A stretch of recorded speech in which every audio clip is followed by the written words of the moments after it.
হাতিয়ার চালো বিএসসিটার বিরুদ্ধে বিপ্লবের বিরুদ্ধে চালো রে চালো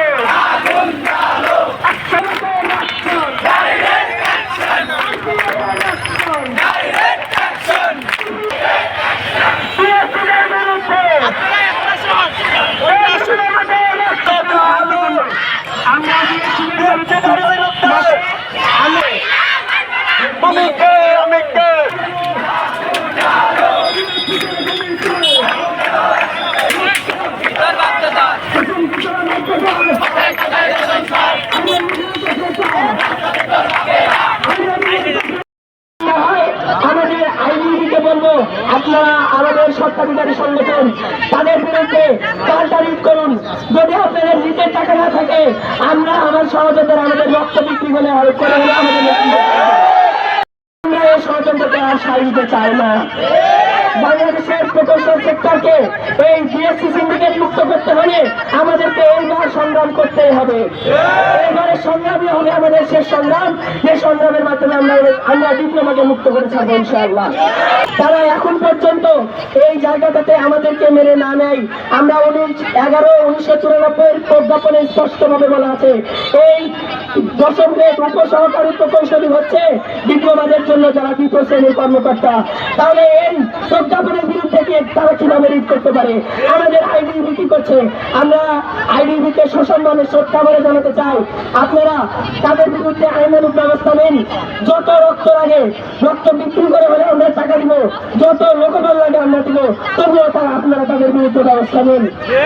ডুয়েটকে নিয়েও তারা ষড়যন্ত্র করছে। ডুয়েটের ভিসি থেকে শুরু করে কারিগরি বোর্ডে যারা আছে সবাই আমাদের বিরুদ্ধে ষড়যন্ত্র করছে। আমরা এই ষড়যন্ত্রের নিস্তার চাই।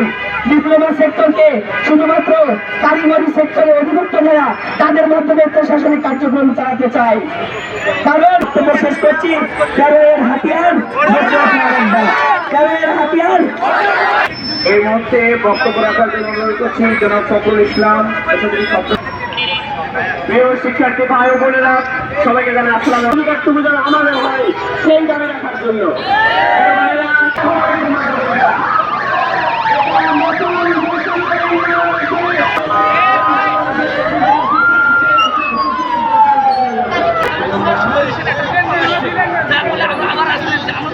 হয়েছে।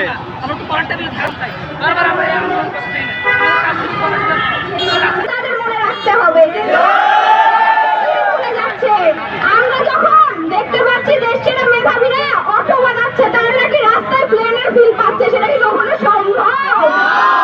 কিন্তু দেখা যাচ্ছে যখন রাজশাহী টানোরে সাজিদ নামে যে ছেলেটা গর্তে পড়ে গেল, ঠিক সে সময় ঢাকা পলিটেকনিক ইনস্টিটিউটের একটি আবিষ্কার যেটা সেখানে কাজে লাগানো হয়েছিল। কই তারা তো দেশের মেধাবী বলে দাবি করে, তাদের কোন যন্ত্রটা সত্যি আমরা আমাদের ঠিক সংরক্ষণটা কাজে লাগিয়ে পেরেছি সেটা আমি এখন অব্দি দেখলাম না।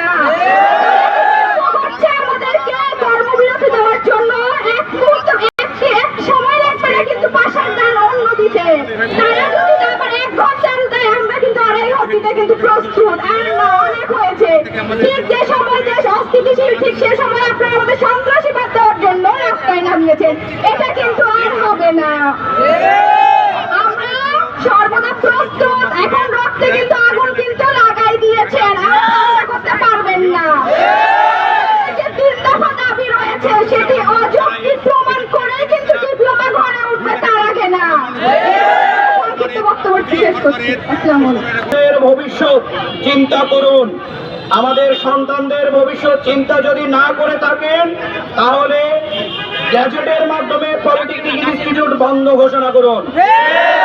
পলিটেকনিক ইনস্টিটিউট চালু করতে চাইলে পলিটেকনিক ইনস্টিটিউট যদি বাংলাদেশে থাকে 10ম গ্রেড পলিটেকনিক শিক্ষার্থীদের জন্য থাকতে হবে। কঠোর কর্মসূচি রয়েছে, আমরা আগামীতে চলে যাব। এটার গ্যাজেট প্রণয়ন রয়েছে, সেটাকে অপেক্ষা করে। যে কমিটি ভবিষ্যৎ বিএসসি ইঞ্জিনিয়ারদের জন্য